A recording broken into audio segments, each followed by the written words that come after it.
Well, hello once again, all my YouTube dirt bikers, and thanks to you all for retuning to Classic Dirt Bike TV. Now, thanks to all the brand new subscribers also who have recently tuned in to my channel and signed up to watch my video content, and we are now just only a few subscribers away from that elusive 11,000 subscriber total, so thanks to each and every one of you that contributed to that number. Okay, coming up in this next video, we're going to take a look at Scottish rider Jim Grieve's 490 Maico. Now, this of course is not your authentic 490 Maico from 1981, but a more remanufactured bike from those Maico Only boys. So I hope you enjoy this very brief look around Jim Grieve's machine. So okay, enough chitty chat from me just now. Let's just jump straight into the video. Now, these 490 S1 Maicos were made by Maico Only and were put together using a combination of original Maico parts and other remanufactured parts made by the company themselves. Now, the chassis geometry is said to be copied from the 1984 Twinshock Maico, and the 490 reed valve two-stroke motor is usually taken from a 1983 or 84 bike. But normally when you first purchase one of these S1s, it would be one of the shiniest twin shockers that you've ever seen, although this example of Jim Grieve's is a bike that's been ridden hard and raced hard, and all its original shiny bits have now been dulled down with its many years of abuse on the track. Now, as I said, these S1 motors are usually taken from an 83 or 84 model Maico, and as you can see, the old primary chain that normally connected the clutch to the crankshafts now gone, and this system is now gear driven, which is of course much better.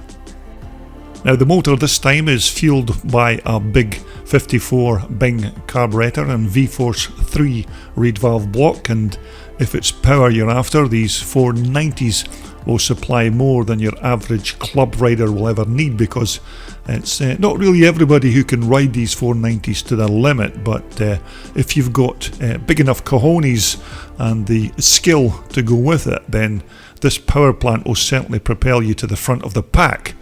That is, of course, if you're brave enough to keep that throttle gasser held open.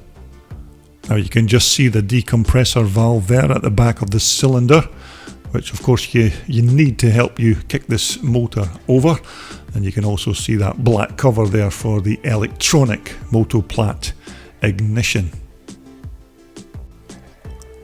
Now, the bike's exhaust expansion chamber is a replacement pattern pipe made again by the Maico Only factory, and these CNC machined brake back plates are another part that are manufactured by the firm. But the forks are more or less just your standard Maico originals.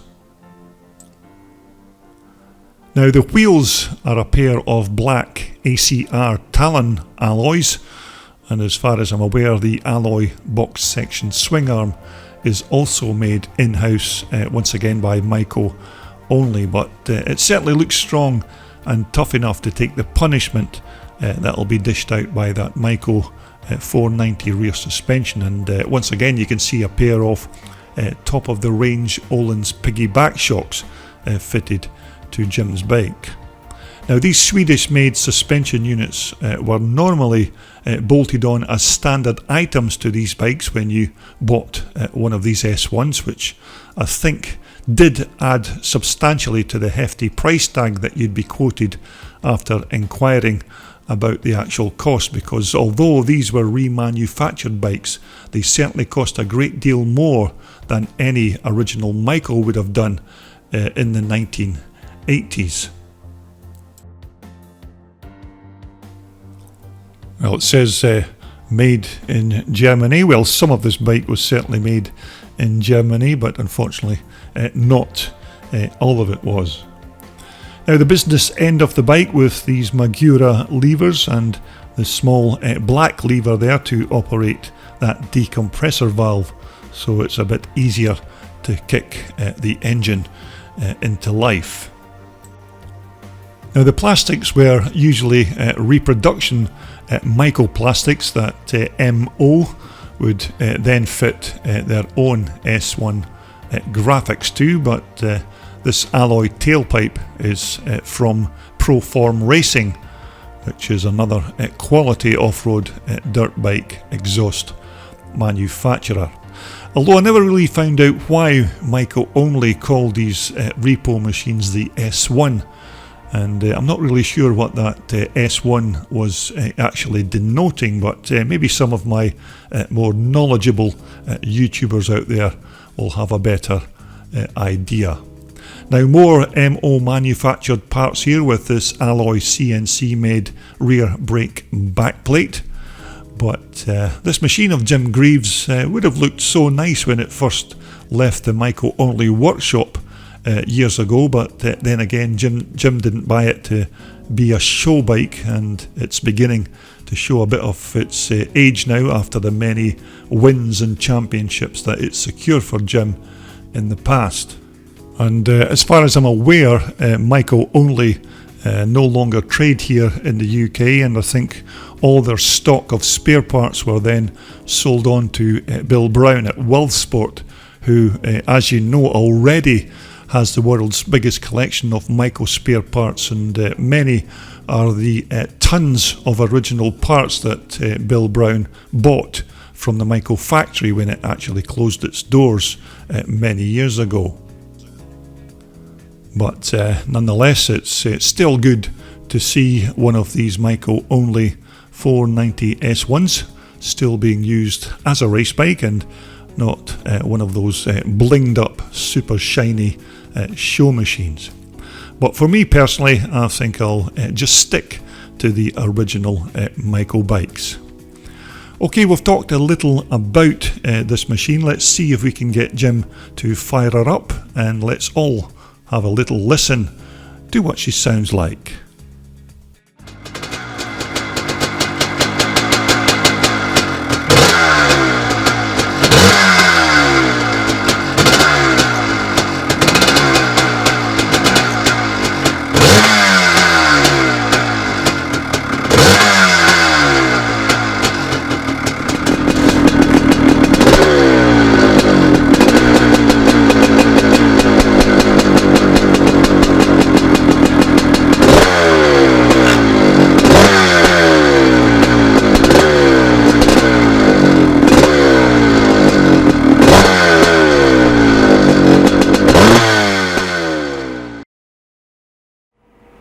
Well, I do hope you enjoyed that very brief look around Jim Grieve's Maico 490 S1.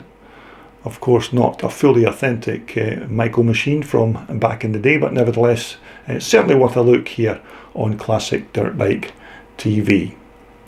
Okay, coming up in my next video posting, we are going to the Classic Motocross the Nations again, but this time we are going to visit the 2016 race event that took place at Ballyblack Road in Northern Ireland in that year. And first we'll take a walk through the paddock and look at some of those international machines that were racing at this event, and then later possibly post racing footage from that two-day 2016 race event. So I hope you'll join me for that.